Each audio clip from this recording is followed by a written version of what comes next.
नमस्कार, मैं हूं सत्येंद्र रंजन। दुनिया जहान में आपका स्वागत है। हफ्ते भर की जो बड़ी खबरें होती हैं, अंतर्राष्ट्रीय खबरें, उसमें से कुछ को हम लेकर अपने विश्लेषण के साथ इस कार्यक्रम में हम आपसे मिलते हैं। तो आज हम सबसे पहले बात शुरू करेंगे अमेरिका से। अमेरिका के राष्ट्रपति जो बाइडेन, कहा जा रहा है, खुद अमेरिकी मीडिया में कहा जा रहा है कि उनकी जो चमक थी, जो उम्मीद जताते हुए वे नवंबर में चुनाव जीते और जनवरी में राष्ट्रपति बने इस साल, वो चमक उनकी ख़त्म हो गई। जब वो राष्ट्रपति बने थे तो कई लोगों ने, कई विश्लेषकों ने ये उम्मीद जताई थी कि मुमकिन है कि वो ट्रांसफॉर्मेशनल प्रेसिडेंट साबित हो, एक ऐसा राष्ट्रपति जो देश की सूरत बदल दे। हालांकि जो बाइडेन का वैसा रिकॉर्ड नहीं है, वो एक एस्टेब्लिशमेंट पॉलिटिशियन रहे हैं। हमेशा अमेरिका का जो रूलिंग क्लास है, जो सत्ताधारी वर्ग है, उसके हितों में काम करने वाले नेता के रूप में उनकी पहचान रही है। लेकिन कहा यह गया था कि इस बार एक ख़ास परिस्थिति में वो राष्ट्रपति बने हैं, जिसमें कि उनका समर्थन का जो आधार है वो बहुत बड़ा उन लोगों का है जो प्रोग्रेसिव्स हैं, नौजवान हैं और जो चाहते हैं कि देश में बड़ा बदलाव आए। तो ये कहा गया था कि जैसे फ्रैंकलिन रूजवेल्ट भी जब राष्ट्रपति बने थे तो उनकी छवि कोई बदलाव में यकीन करने वाले नेता की नहीं थी, लेकिन उस समय जो ग्राउंड सिचुएशन था उसके दबाव में वो एक ट्रांसफॉर्मेशनल प्रेसिडेंट साबित हुए थे। जो बाइडेन पर उम्मीदें टिकी थी कि क्या ये उस इतिहास को, जो 1930 के दशक का इतिहास है, उसको ये दोहराएंगे, क्योंकि अमेरिका के सामने संकट वैसा ही या उससे भी ज़्यादा गहरा है इस समय। तब आर्थिक मंदी थी। इस समय उस तरह की आर्थिक मंदी दिख नहीं रही है, क्योंकि जो समाज का धनी तबका है या जो मध्य वर्ग से ऊपर का तबका है, उसके पास काफ़ी पैसा है और वो पैसा खर्च भी कर रहा है, इसलिए अर्थव्यवस्था वैसी संकट में नहीं दिखती है। लेकिन वहाँ के आम लोगों की हालत जो है वो बहुत या तो स्टैग्नेंट है या बहुत कमज़ोर हुई है। लेकिन उससे भी ज़्यादा जो संकट है वो है कि वहाँ पर जो राजनीतिक ध्रुवीकरण है, जो वहाँ पर दक्षिणपंथी शक्तियाँ जिस तरफ से गोलबंद हुई हैं और जिस तरह से वो अमेरिका के एस्टेब्लिशमेंट पॉलिटिक्स के लिए चुनौती बनी है, खासकर डोनाल्ड ट्रंप के वहाँ पर उभरने के बाद से, वो एक बड़ी मुश्किल देश में पैदा किए हुए है। तीसरी चीज़, 1930 के दशक में जब अमेरिका जो था वो एक एमर्जिंग पावर था, उभरता हुआ देश था। आज चीन की चुनौती के आगे अमेरिका को कई मुश्किलें पेश आ रही हैं। तो ये अपेक्षा की गई थी कि वो इन तमाम चुनौतियों के मद्देनज़र राष्ट्रपति बाइडेन एक ऐसा एडमिनिस्ट्रेशन देंगे, एक ऐसा प्रशासन देंगे जिससे देश को इन सब से निकलने में मदद मिलेगी। लेकिन अब जबकि वाइट हाउस में आए उनको 6 महीने से कुछ अधिक समय हो गया है, ये तमाम उम्मीदें टूट गई। आर्थिक मोर्चे पर उन्होंने कोई भी ट्रांसफॉर्मेशनल इनिशिएटिव नहीं लिया है जो ठोस हो। घोषणाएं की हैं, उन्होंने एक बड़ी महत्वाकांक्षी इंफ्रास्ट्रक्चर प्रोजेक्ट की घोषणा की, लेकिन अंत में उसे समझौता कर लिया रिपब्लिकन पार्टी से और उसका साइज जो उन्होंने घोषित किया था लगभग उसका 1/4 कर दिया। धनी तबकों पर टैक्स लगाने से वो मुकर गए हैं। स्टूडेंट लोन को उन्होंने माफ़ नहीं किया है और जो क्लाइमेट चेंज पर उनसे जो पहल की उम्मीद थी वो करते हुए जो बातें वो कहते रहे हैं, उसके लिए उन्होंने कोई ठोस कदम नहीं उठाए हैं। इसके बीच उनकी एकमात्र उपलब्धि जो मानी गई थी वो थी कि उन्होंने आने के बाद देश में वैज्ञानिकों के लीडरशिप में एक ऐसी स्थिति बनाई जिससे कोरोना महामारी को अमेरिका काबू पा सका। खासकर वैक्सीनेशन पर उन्होंने बहुत जोर दिया और काफ़ी तेज़ी से वैक्सीनेशन हुआ भी। लेकिन पिछले 15 दिन की कहानी ये है कि अमेरिका में फिर से कोरोना महामारी लौट आई है। तेज़ी से संक्रमण के मामले बढ़े हैं, मौतों की संख्या भी बढ़ रही है, अस्पताल जाने वाले लोगों की भी संख्या बढ़ रही है, जबकि देश के एक तबके में टीके के खिलाफ माहौल बना हुआ है। इन सब माहौल से देश को कैसे निकाला जाए, कैसे एक ऐसा लीडरशिप दिया जाए जिससे कि अमेरिका में लोगों में ये उम्मीद जगे कि जो संकट था उससे कम से कम एक राहत ढूंढी गई है उससे निकलने की, ये भरोसा अब लोगों का टूट रहा है। और यह बात खुद उनकी पार्टी के नेता ही कहने लगे हैं, खासकर जिस तरह से वोटिंग राइट्स के सवाल पर या इंफ्रास्ट्रक्चर पैकेज के सवाल पर जो बाइडेन ने समझौतावादी रुख दिखाया, उससे उनको लेकर एक भारी माहौल निराशा फैली है। अंतर्राष्ट्रीय स्तर पे तो वो निराशा पहले ही फैल गई थी जब उन्होंने आते आते लगभग पुराने प्रशासनों की और डोनाल्ड ट्रंप प्रशासन की भी नीतियों को जारी रखा। चीन के मामले में, सीरिया के मामले में, ईरान के मामले में। अफ़गानिस्तान से ज़रूर उन्होंने फ़ौज की वापसी की है, लेकिन उसे दुनिया भर में अमेरिका की एक बहुत ही शर्मनाक हार के तौर पर चित्रित किया गया है। तो ये है कहानी अमेरिका की। अब बात हम अफ़गानिस्तान की कर रहे थे, तो हम इसे थोड़ा सा और विस्तार से देखते हैं, क्योंकि अफ़गानिस्तान इस समय कम से कम दक्षिण एशिया और सेंट्रल एशिया, मध्य एशिया में सबसे बड़ी चिंता का मुद्दा बना हुआ है। अमेरिकी फ़ौज लगभग उसका अमेरिकी और नेटो की जो फ़ौजें वहाँ तैनात थी पिछले 20 साल से, उसका लगभग 95% हिस्सा अपने देश लौट चुके हैं वो फ़ौजी। बाकी जो बचे खुचे फ़ौजी हैं वो 31 अगस्त तक, इसी महीने की 31 तारीख तक वापस लौट जाएंगे। सवाल है कि उसके बाद अफ़गानिस्तान में क्या होगा। जो तमाम संकेत हैं कि जो तालिबान है, जिसे हटाने के लिए अमेरिका ने वहाँ हमला किया था और 20 साल तक उसने अपनी फ़ौज बनाए रखी, जिसमें कहा जाता है कि $2 ट्रिलियन उनके खर्च हुए, काफ़ी उनके सैनिक मारे गए या जख्मी हुए, और अफ़गानिस्तान को तो भारी मानवीय कीमत चुकानी पड़ी। कितने लोग मारे गए असल में उसकी कोई गिनती नहीं है। अफ़गानिस्तान के लोगों को जो अमेरिका और नेटो के फ़ौजी आए थे, उन्होंने जो उनके अत्याचार झेलने पड़े। अभी कुछ समय पहले ही वहाँ जो युद्ध अपराध किए गए उसका खुलासा हुआ था, और उसमें देखा गया था कि कैसे खासकर ऑस्ट्रेलियाई सैनिकों के ऊपर वो बात आई थी, आँच आई थी उस मामले में। इन सब से हासिल क्या हुआ? कुछ भी नहीं।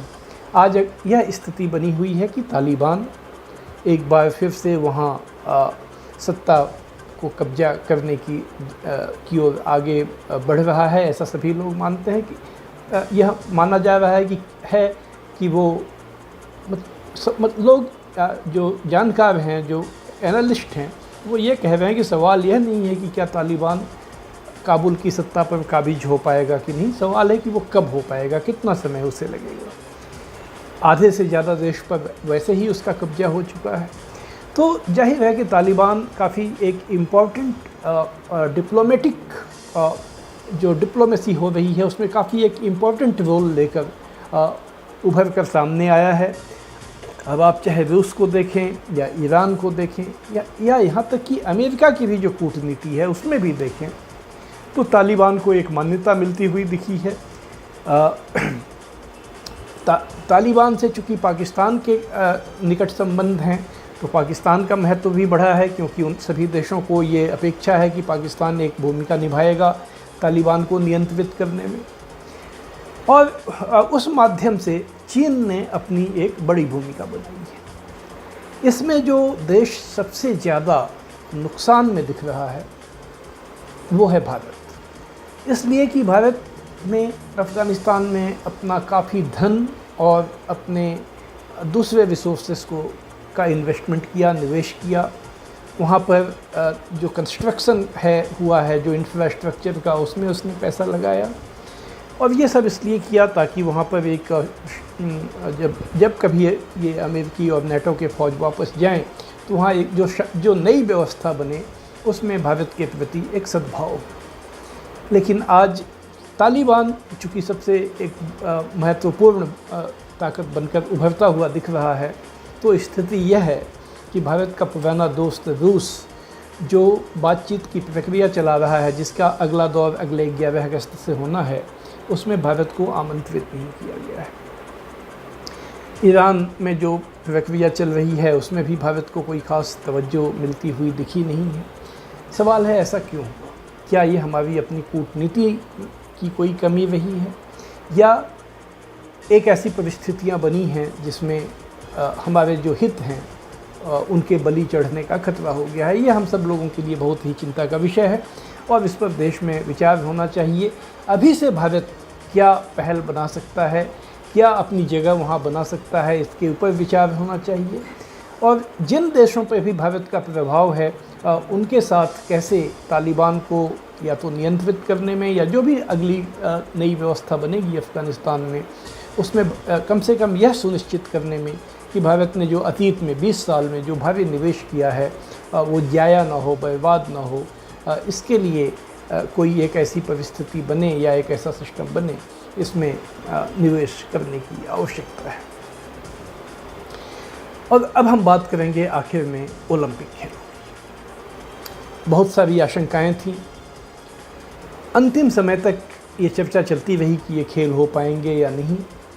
जापान में खासकर जो कि मेज़बान है, वहाँ पर इसको लेके बहुत सारी आशंकाएं थीं, क्योंकि जो जापान में लगातार कोरोना महामारी का असर बना रहा और जैसे जैसे ओलंपिक खेलों का वक्त करीब आ रहा था, वहाँ महामारी की नई लहर आती दिख रही थी।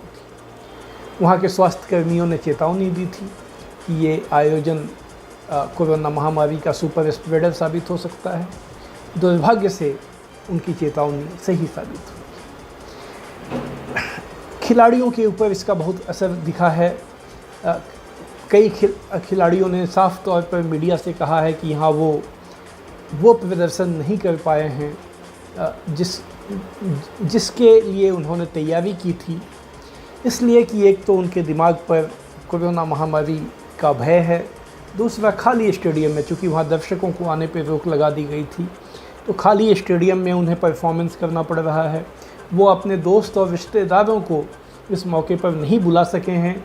ये उस मौके पर जो कि ओलंपिक खेल किसी भी खिलाड़ी के जीवन का सबसे बड़ा मौका होता है। तो ऐसी परिस्थिति में खिलाड़ियों के प्रदर्शन पे असर पड़ा। और एक और जो नकारात्मक बात हुई कि इसी समय जापान में असामान्य गर्मी पड़ने लगी, जिसका भी असर खिलाड़ियों के प्रदर्शन पे पड़ा है। कई खेलों में जो खिलाड़ी अपना उनका जो बेस्ट परफॉर्मेंस था उससे उन्होंने काफ़ी कम परफॉर्मेंस किया है। इसकी अब तो ठोस मिसाल है, चूँकि ये खेल अब खत्म होने वाले हैं। इसके बावजूद जो परिस्थितियाँ थी वो सबके लिए थी, सबके लिए समान धरातल था। तो ये कहा जा सकता है कि जो भी नतीजा अंत में आया है खेलों का, वो एक ठोस आधार है जिस पर दुनिया की खेल शक्तियों का मूल्यांकन किया जा सके। एक बार इन खेलों को याद किया जाएगा चीन के री एमर्जेंस के। चीन की एंट्री बहुत बाद में हुई ओलंपिक में, हम लोग सभी जानते हैं। 1984 में जाकर चीन ने पहली बार इन खेलों में भाग लिया, ये जो कम्युनिस्ट चीन। और उसके बाद से उसकी कहानी लगातार आगे बढ़ने की रही है। 2008 में जब चीन ने इन खेलों की मेज़बानी की बीजिंग में, तो उस समय उसने अपना सर्वोत्कृष्ट सबसे अच्छा प्रदर्शन किया जब उसने 51 गोल्ड मेडल जीते थे। उसके बाद लंदन में उसके गोल्ड मेडल की संख्या घटकर 36 हो गई थी। लेकिन पिछला जो ओलंपिक था, जो ब्राज़ील में रियो द जेनेरो में हुआ था, वहाँ पर उनके गोल्ड मेडल जो थे वो घटकर 26 रह गए थे। इस बार उन्होंने इस संख्या में काफ़ी बढ़ोतरी की है। जबकि अमेरिका, जो लगातार पिछले 2 ओलंपिक खेलों से 46 गोल्ड मेडल जीत रहा था, वो इस बार उससे काफ़ी पीछे रह गया है। तो यह एक जो इस समय दुनिया में जाहिर है, ओलंपिक खेल कभी भी सिर्फ खेल के रूप में उनका विश्लेषण नहीं होता है। उनका हमेशा ही जो उस समय की जो दुनिया की परिस्थिति है उसके भीतर उसको देखा जाता है। जब सोवियत यूनियन था तो अक्सर इन खेलों को दो सिस्टम्स की प्रतिस्पर्धा के बीच में देखा जाता था। सोवियत यूनियन ने 10 ओलंपिक खेलों में भाग लिया अपने बिखराव के पहले, और उस दरमियान उसका जो प्रदर्शन था, वो जो औसत प्रदर्शन था, वो अमेरिका से बेहतर रहा। जबकि बेशक अमेरिका सबसे बड़ी ताकत है ओलंपिक खेलों की। अगर आज तक या तो हम मेडल से देखें, अकेला देश है जो 1000 से ज़्यादा गोल्ड मेडल जीत चुका है, जिसके 2500 से ज़्यादा कुल मेडल हैं। और बहुत से वैसे खेलों में जैसे जब चीन भी उससे गोल्ड मेडल में आगे निकला था, तब भी जो टोटल मेडल थे उसमें अमेरिका उसकी बराबरी पर था। इस बार भी गोल्ड मेडल में चीन उससे आगे है, लेकिन टोटल मेडल जो हैं उसमें अमेरिका की बढ़त बनी हुई है। तो ये सवाल ये है कि ये खेल क्या बताते हैं? क्या इन खेलों से एक बार फिर इस बात के संकेत मिलते हैं कि ओलंपिक खेलों में सिस्टम की प्रतिस्पर्धा हो रही है? शायद ऐसा है। इस अतीत में इस पर बहुत सारे रिसर्च हुए हैं। 2012 में गोल्डमैन सैक्स, जो कि अमेरिका का इन्वेस्टमेंट बैंक है और वो दुनिया के बहुत सारी जो दुनिया में ट्रेंड्स होते हैं उसका भी स्टडी करता है, उसने अपनी एक स्टडी प्रकाशित की थी जिसमें उसने कहा था कि गोल्ड मेडल वहाँ जाते हैं जहाँ पर ग्रोथ होता है, इकोनॉमी का ग्रोथ होता है, और उसके लिए उसके पास अपने आंकड़े थे। लेकिन ब्रिटेन की जो सैलफोर्ड स्पोर्ट्स यूनिवर्सिटी है, उसी समय एक उसका स्टडी आया था जिसमें बताया गया था कि सिर्फ ग्रोथ काफ़ी नहीं होता है, बल्कि सिस्टम क्या है, सिस्टम कितना इक्विटेबल है, कितना बराबर है, न्यायपूर्ण है, और सिस्टम कितना प्रोवाइड करता है खिलाड़ियों को सुरक्षा और प्रोत्साहन, इस पर भी निर्भर करता है कि कोई देश कितना सफल होगा। जैसे मिसाल है क्यूबा बहुत छोटा देश है, कुल मिलाकर गरीब देश ही उसे कहा जाएगा, लेकिन वो ओलंपिक खेलों में उसका प्रदर्शन पूरे लैटिन अमेरिका में सबसे बेहतर रहा है आज तक, और इस ओलंपिक में भी उसका प्रदर्शन काफ़ी संतोषजनक है। इसी तरह जो सोवियत यूनियन के खेमे के देश थे उस समय, और उनका जो परफॉर्मेंस होता था वो काफ़ी आगे होता था, जिसमें कि ईस्ट जर्मनी भी था, जर्मन डेमोक्रेटिक रिपब्लिक, और कई बार जर्मन डेमोक्रेटिक रिपब्लिक का जो परफॉर्मेंस था वो वेस्टर्न साइड जो कि कैपिटलिस्ट वर्ल्ड था उससे अच्छा था। ये सारी बातें, ये सारे शोध और विचार हमारे आपके सामने हैं, लेकिन हम लोगों की बात आकर यहीं ठहर जाती है कि आखिर हम क्यों इसमें पीछे रह जाते हैं। माहौल बनाया गया है अपने देश में कि हमने बहुत अच्छा परफॉर्म किया, लेकिन हमने किसकी तुलना में अच्छा परफॉर्म किया? अपनी ही तुलना में अच्छा परफॉर्म किया, हालांकि वो भी कितना अच्छा है इस पर बहस की गुंजाइश। लेकिन अगर अपने बहुत से अपने से कमज़ोर आर्थिक स्थिति के देशों से, कम आबादी वाले देशों से अपनी तुलना करें तो हमारी सूरत बहुत ही निराशाजनक आती है। और हम जो अपने बराबर के देश हैं, जो आर्थिक स्थिति वाले, उनसे तो खैर हमारा अभी कोई मुकाबला नहीं है। चीन से भी हमारा तो, चीन से तो कोई बात ही करने की नहीं रह गई है। ये क्यों है? आखिर ये स्थिति क्यों होती है?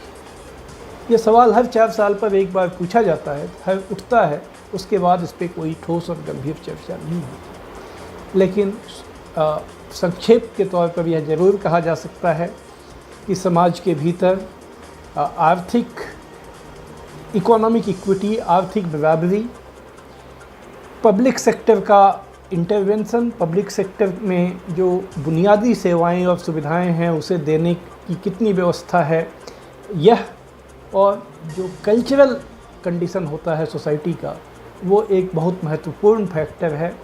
अगर किसी समाज में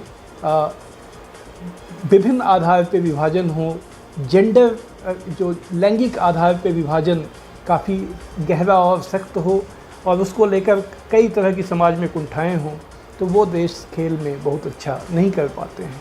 और इन्हीं जो टोक्यो ओलंपिक के दरमियान ही काफ़ी बेहतर प्रदर्शन करने वाली भारतीय हॉकी टीम की खिलाड़ी वंदना कटारिया, जो कि दलित समुदाय से आती हैं, उनके घर के बाहर जिस तरह का नज़ारा उत्तराखंड में देखने को मिला, उससे हम समझ सकते हैं कि हमारे समाज की सांस्कृतिक स्थिति क्या है। और उसमें हम एक संकेत भी ढूंढ सकते हैं कि आखिर हम ओलंपिक खेलों में अपनी हैसियत, अपनी आबादी, अपनी आर्थिक जो हमारा स्टेटस है, उन सब की तुलना से में बहुत बहुत बहुत पीछे क्यों रह जाते हैं। धन्यवाद।